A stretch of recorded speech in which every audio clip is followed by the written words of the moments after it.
Bravas.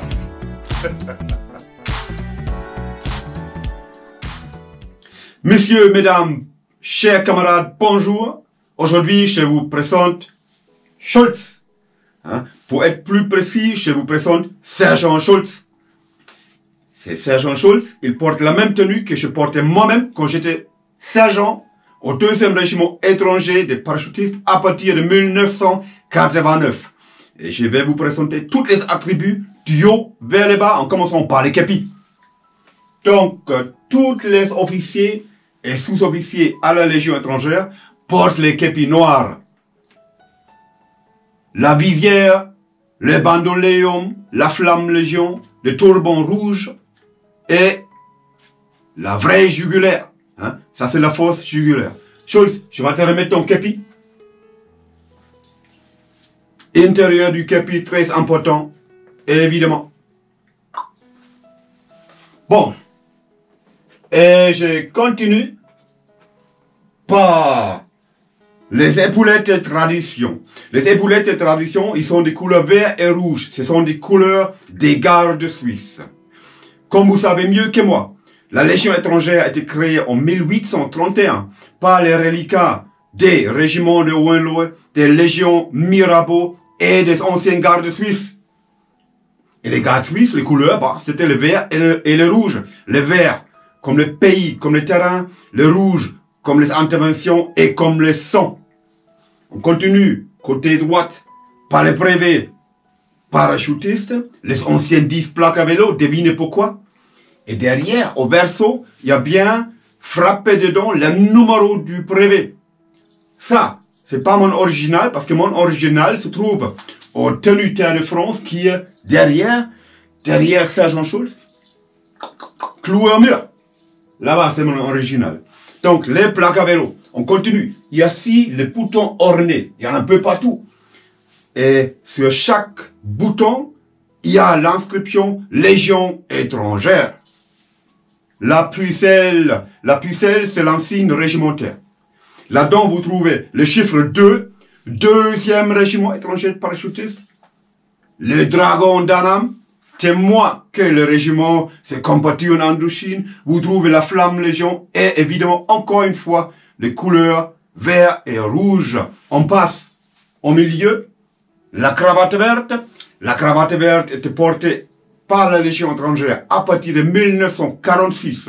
Et ça provient des anciens stocks ou des stocks des anciens chantiers de jeunesse.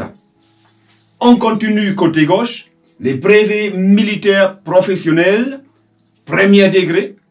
Juste en dessous, 2 médailles. Donc il y a ici la médaille Outre-mer avec inscription Tchad, agrave Tchad. Ça provient de mon appartenance au corps, je dirais pas corps expéditionnaire, non, on dirait plutôt Opération Épervier Tchad 1991. Corps expéditionnaire, ces temps sont terminés.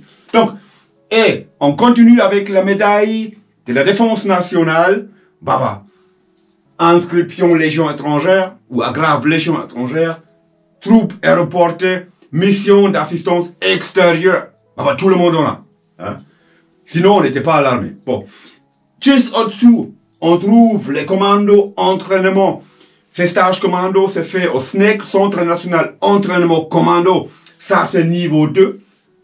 Il existe aussi le niveau 3, mais moi, je n'ai pas fait. Ces stages sont assez durs parce que chaque fois qu'on fait, on fait en hiver et il fait un froid de canard en altitude 1700 mètres à Mont-Louis et puis au Coulieu. Encore un mât en dessous, on trouve la fourragère du régiment. La fourragère, comme il était dans mon temps, ce sont des couleurs de la Légion d'honneur, rouge, Légion d'honneur. La ceinture bleue qui, à une certaine époque, protégeait les légionnaires contre le froid, protection des reins parce qu'il faisait froid en hiver dans les interventions. On voit les ceintures d'armes et à côté droite, l'étui pour le pistolet ou le pistolet automatique Mach 50, modèle 50. Je vais vous montrer, on va l'ouvrir. Je vais vous montrer le chargeur. Il est bien garni, mais ça c'est la munition, comment dire, démilitarisée. Je n'ai pas envie avoir des problèmes avec la police nationale allemande. Ils sont très stricts là-dessus. Hein. Donc, étui, pistolet automatique, modèle 50. 9 mm bien sûr. Et à l'autre côté, à l'opposé, normalement, on trouve un couteau US MK1 ou MK2. Mais je n'ai pas. Et pourquoi? Parce que pour trouver l'original, c'est assez dur quand même. J'ai conclu cette présentation avec les Rangers de l'armée de terre. Les Rangers, armée française, ce sont des PM modèle 65. Figurez-vous, ces Rangers, ils sont très bien. Hein? Mais voici, ils sont pas souples, on pisse un coup dedans. Et l'urine, ça met que les cuirs, c'est radouci. Et ben, on marche très bien avec, même sur de longues distances. À gauche et à droite, vous trouvez les galons de sergent. Et ici, à côté droite encore, l'insigne divisionnaire. Ancienne brigade parachutiste. Avec ceci, j'ai terminé la présentation. Je vous souhaite tous une bonne semaine. Amitié légionnaire. Thomas Gast. Schultz, qu'est-ce qu'on dit? C'était bien? Ah, je pense qu'il a dit oui. Allons, Giron, baisse ton pantalon. Schultz, alors, on va continuer à garder la maison. Hein? Ah, une petite perle.